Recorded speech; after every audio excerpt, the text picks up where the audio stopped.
Santosham.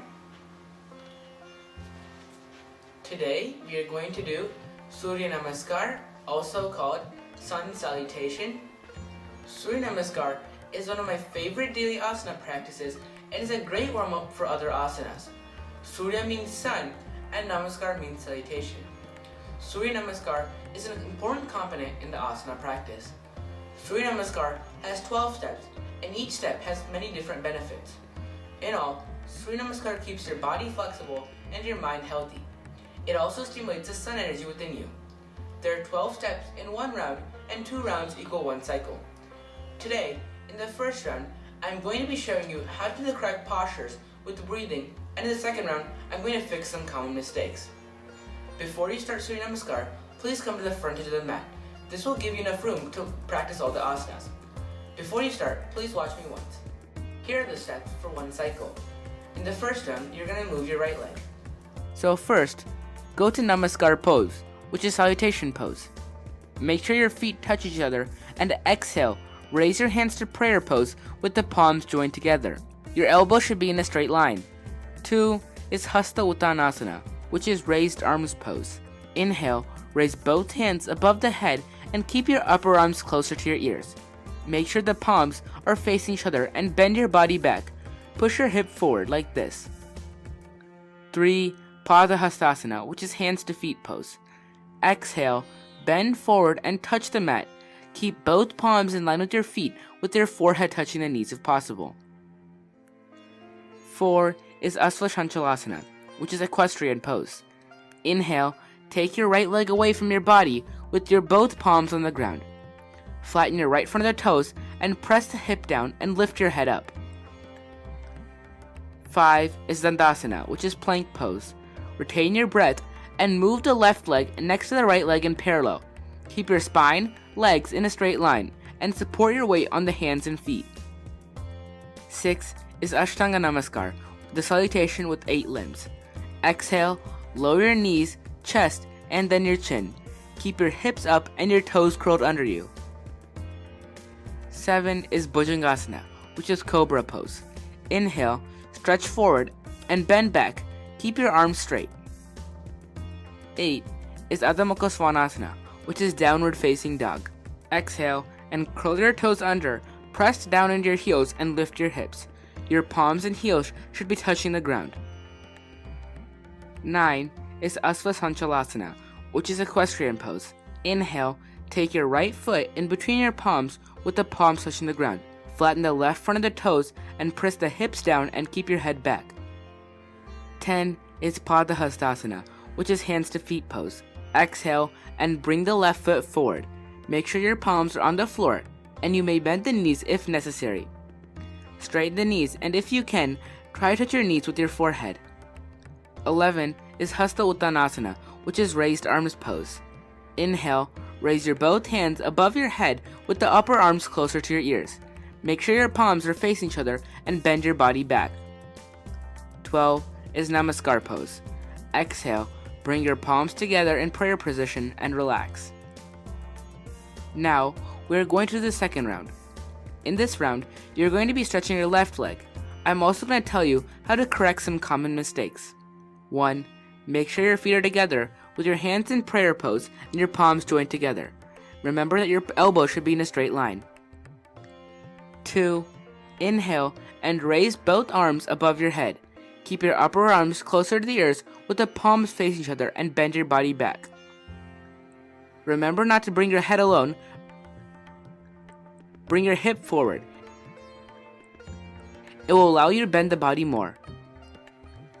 3. Exhale, bend forward and touch the mat. Both palms should be in line with your feet and your forehead touching the knees. If you are not flexible, you may gently bend your knees and bring the hands down and touch your forehead with the knees. After regular practice, you will be able to gradually straighten your knees. 4. In the fourth step, you have to do 4 things. Please watch me here. First, inhale and take your left leg away from your body. Second, drop your left knee down. Third, flatten your left front of the toes. And fourth, push your hip down and lift your head back. Your left knee should be perpendicular to the big toe. The common mistakes are, don't push your knee too far forward and don't stand on your fingers like this. Both knees should not be close together and you should not stretch too far. If you stretch your leg too far back, it's going to be hard for you to bring the leg forward on the 9th step. Don't raise your hip. Your hip should be down and your head back. Remember, when you place your hands down on the 3rd or 4th step, it should not move until the 10th step. Next, let's go to 5. Watch me here. Without moving your hands, stand on your left toe, raise your left knee, and keep your hip straight.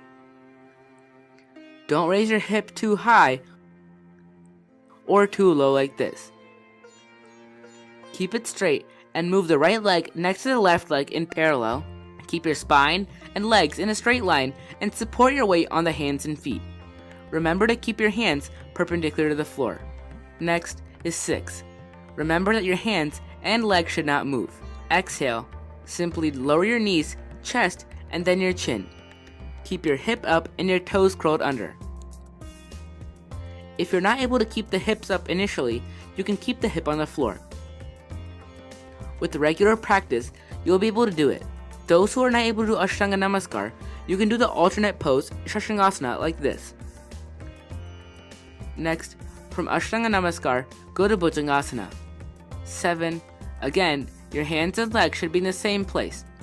Inhale, stretch forward and bend back. Keep your arms straight or slightly bent. 8. Remember, your hands and legs are in the same place. Exhale, curl your toes under, press down into the heels, and lift your hips. Your palms and heels should be touching the ground. 9. Again, remember that hands and legs are in the same place. Here, you should remember 4 things. Inhale, take your left foot in between your palms, with your right knee down. Flatten the right front of your toes, press the hips down, and head back. Remember to keep your left knee straight. The common mistakes are, you shouldn't first drop your knee down, then bring your leg front. You should first bring your leg front and then drop your knee down. In case you are not able to bring the leg in between the hands, what you can do is bring your leg far as front with the help of the hands. Or if you're not able to move the leg front, just move the hands back. Don't make this a regular practice. Try on getting the right posture. The right pose always makes your body stretch better and benefits it more. 10. Exhale and bring the right leg forward in between the hands. Keep both palms in line with your feet, with the forehead touching the knees. Remember, you should not take the hands out while bringing the leg. 11. Inhale and raise your both hands along with your head and keep your upper arms closer to your ears. Remember that the palms should be facing each other and bend your body back. Your hip should be slightly pushed forward. 12. Exhale and bring your palms together in prayer position and relax. This in all is 1 cycle. Next are some few points to remember. First, start at the front of the mat and end at the front of the mat. Second, on the first round, take your right leg back on the 4th step and bring the right leg forward on the 9th step. In the second round, on the 4th step, step your left leg back. On the 9th step, bring the left leg forward. Third, keep your hands down on the 3rd step and it should not move until the 10th step. Now, I will show you one more cycle. There will be no life on earth without the sun. This asana shows gratitude or is paying respect to the sun, that is the source of all life forms on earth. For practicing 2 to 6 cycles, it only takes 3 to 10 minutes. Here are some benefits. This asana purifies the blood, boosts immunity, and improves blood circulation. It also massages the internal organs like the liver, stomach, spleen, and kidneys. It also tones up the nervous system and improves memory. When done at a fast pace, it is a great cardiovascular workout that stretches the abdominal muscles while simultaneously helping you reduce excess weight around your stomach. This asana also results in the toning of the arms, abdomen, and also giving great flexibility to your spine. My guru always tells me, whenever you are super busy or stressed, and even if you don't have time to take care of your body, this is the asana that you have to do in the morning with your meditation practice without missing a day because your body and mind need some relaxation. Always practice your yoga in the morning and you will feel energetic throughout the whole day. Practice 1 to 3 cycles per day. Thank you for watching. Santosham.